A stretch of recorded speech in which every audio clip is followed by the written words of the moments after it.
YouTube has officially begun to crack down on conservatives and people skeptical of the 2020 US election results. It was revealed today that as Safe Harbor has passed, it will begin to remove any video that disputes that Joe Biden won the 2020 presidential election. This is a dark day for freedom of speech, and it's a dark day for democracy in the United States. YouTube is stating that a legally disputed election that almost 50% of Republicans don't think was legit is no longer a valid topic for discussion. You're no longer allowed to voice skepticism that Joe Biden won the election fairly. You're no longer allowed to question whether Dominion voting machines produced any errors. They're telling you that Joe Biden won the election. If you don't like it, if you don't agree with it, if you agree with the sitting president of the United States that the election was unfair, then you can go lump it because your opinion does not matter. This is going to affect us. Going to affect Liberal Hive Mind, Sargon, Ben Shapiro. If you watch us, this is more than likely going to have a massive impact on a huge amount of your content. So this is what we're going to be looking at today. We're going to start off by looking at this policy change. So Yayan, do you want to perhaps give us an overview of this? Yeah, certainly. I mean, this is from the YouTube official blog, and they put it out, as you say, just today. And there's quite a lot.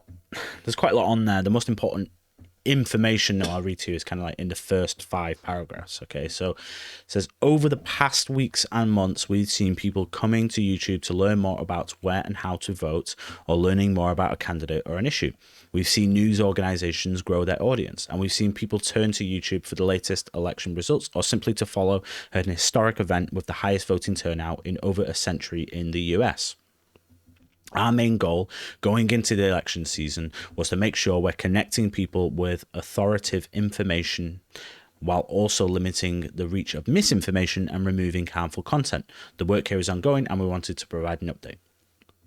Our community guidelines prohibit spam, scams, or other manipulated media, coordinated influence operations, and any content that seeks to incite violence. Since September, we've terminated over 8,000 channels and thousands of harmful and misleading election-related videos for violating our existing policies. Over 77% of those removed videos were taken down before they had 100 views. We also work to make sure that the line between what is removed and what is allowed is drawn in the right place. Our policies prohibit misleading viewers about where and how to vote. We also disallow content alleging widespread fraud or errors changed the outcome of a historical US presidential election. However, in some cases, that has meant allowing controversial views on the outcome or process of counting votes of a current election as election officials have worked to finalize counts. Yesterday was the safe harbor deadline for the US presidential election, and enough states have certified their election results to determine a president-elect. Given that, we will start removing any piece of content uploaded today or anytime after that misleads people by alleging that widespread fraud or errors changed the outcome of the 2020 US presidential election, in line with our approach towards historical US presidential elections. For example, we remove videos claiming that a presidential candidate won the election due to widespread software glitches or counting errors. We will begin enforcing this policy today, and we'll ramp it up in weeks to come. As always, news coverage and commentary on these issues can remain on our site if there's sufficient education, documentary, scientific, or artistic context. So I think the two most important lines here is, we will disallow content alleging widespread fraud or errors change the outcome of a historical US presidential election, and they're now categorizing this one as a historical one because we're past safe harbor day. And the other one is, we will remove videos claiming that a presidential candidate won the election due to widespread software glitches or counting errors.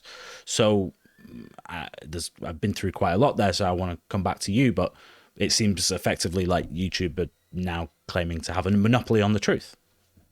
Yeah, exactly. I mean, this is an ongoing legal case. Many ongoing legal cases about this. These facts that YouTube want to impose on us, they're disputed so far and so wide. I mean, almost 50% of Republicans don't think that Joe Biden won the election. And then YouTube is coming along and saying, no, the official line is that Joe Biden won the election and that voting fraud didn't change anything. But voting fraud is still being investigated. Dominion is still being investigated. So how can YouTube take a stance and say that before any judgment has been made, that one side of a legal case is more correct than the other. It's ridiculous. That's what I think. Well, I just want to, start off by saying I've never alleged without a doubt 100% that the election was stolen, or there is enough, definitely 100% enough widespread fraud to have changed the outcome of the election.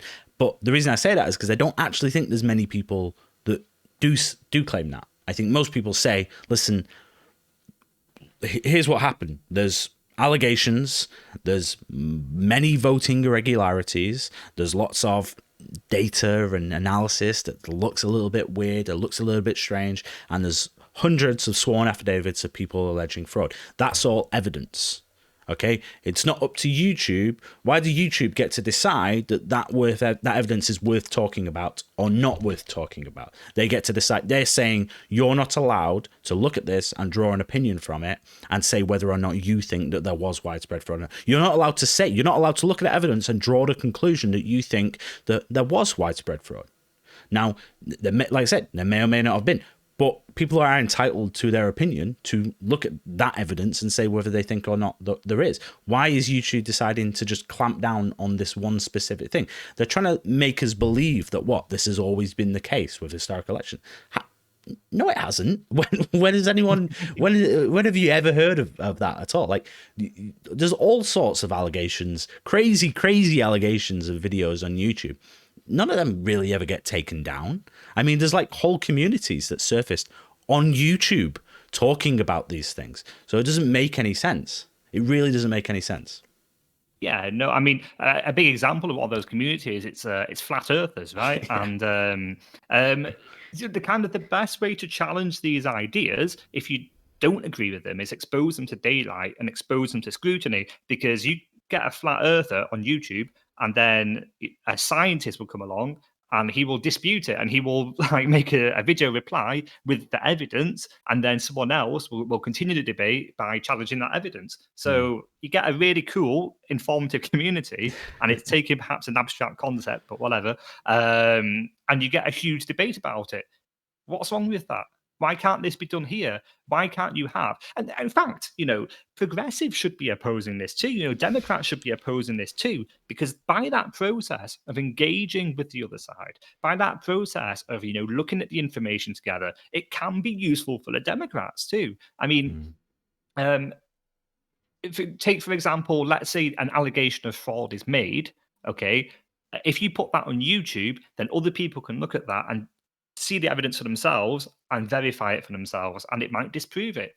Or what about creating that mechanism for allowing the trust and consent for Biden if he turns out to be the victor? Okay, what people have to be doing is looking at these ideas, challenging them, debating them, and engaging with them on a free and equal basis. But they're not doing. They're trying to suppress it. They're trying to squish this idea. But it's way too late. Millions of people believe this. Millions and millions of people believe this. And it's going to have a massive effect on American society and on the internet. Yeah, certainly. And, and one argument that I can think comes to mind that people might say, oh, well, look, here's an argument as to why, this shouldn't be the case. Say, well, you say that, oh, look, there's evidence and people get to make up their mind about it. Oh, but the courts have looked at that evidence and they've said they've determined there isn't. But actually, that's not even what's happened. I mean, the courts haven't even really looked at any of the evidence. All they've basically done is either kick the can down the road and said, well, you have to take this to another court.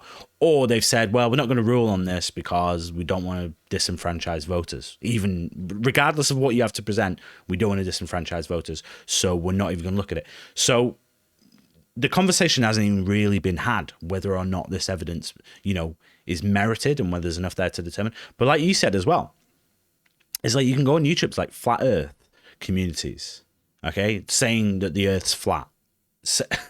With like authority, like, no, yes, 100% the earth is flat.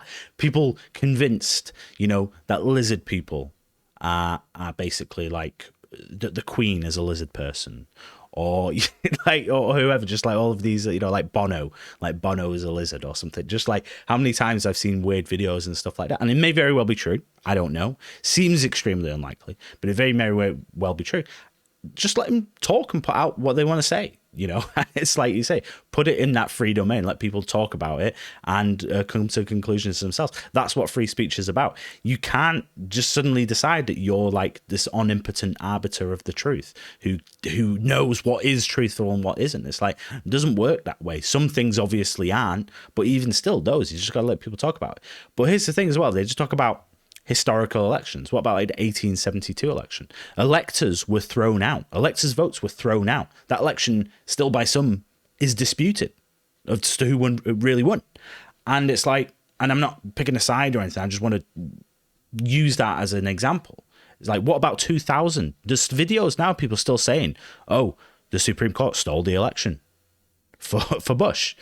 2016, I've seen plenty of whack job conspiracy theories about like Russia or something, like you know, that Trump worked with Russia to steal the election. No evidence presented, mind you, just these whack job conspiracy theories. Those videos haven't been taken down. That's a historical election. So it just, I don't buy this idea that this is kind of like a blanket thing. Oh no, we always come after these people. No. You've picked a side in this particular election. That's what YouTube have done in this scenario. Yeah, and I mean, just think of the precedent as well. So the next time, you know, an election is held in China or an election is held in Russia, and 102% of the population of the eligible voters vote for Vladimir Putin or Xi Jinping, okay?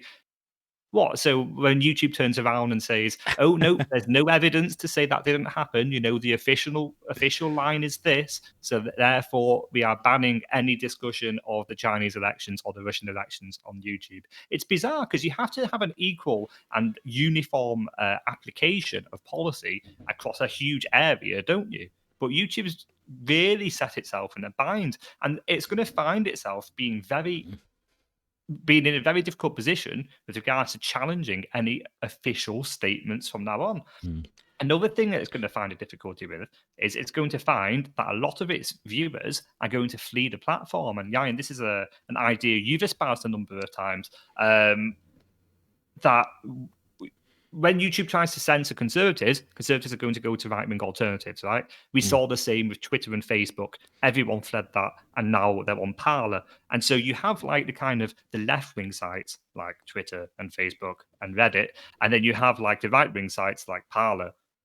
And you just don't have anyone speaking to each other anymore. And you don't have any kind of debate, and you don't have any kind of tolerance in society because no one's actually discussing ideas anymore.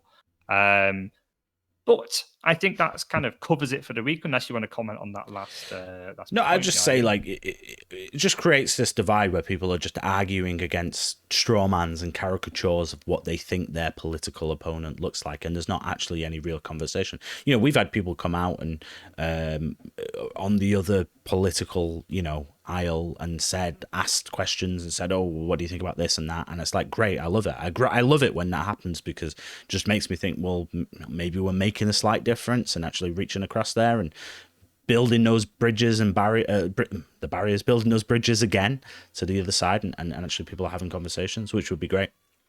So, and just as well, you know, despite what YouTube say here, I mean, I'm going to continue to just offer my opinion on what I think is going on. I won't say with any authoritative, like, oh, yes, this is definitely what happened, because hardly anyone can say that. But what I will say is, look, here's some stuff that looks a bit dodge or looks, you know, and I'll just offer an opinion and say, well, I don't know. You know, I don't know for sure, but here's what I think. And I don't think there's anything wrong with that. Absolutely. But I mean, I think the overall takeaway, it's a very dark day for democracy. I don't think YouTube knows what it's going to do to democracy just by kind of implementing this policy. But But it is what it is. So if you have an opinion on this, please do tell us in the comment section down below, because we'd love to hear your opinion. Tell us, go in a big angry rant against YouTube, because we would quite like to see that. Yeah. Also, please do subscribe to us if you haven't already. It helps you join our community, our ever-growing community. And drop us a like too, and please share the video if you think it will be useful. Thanks, guys, and we'll see you next time.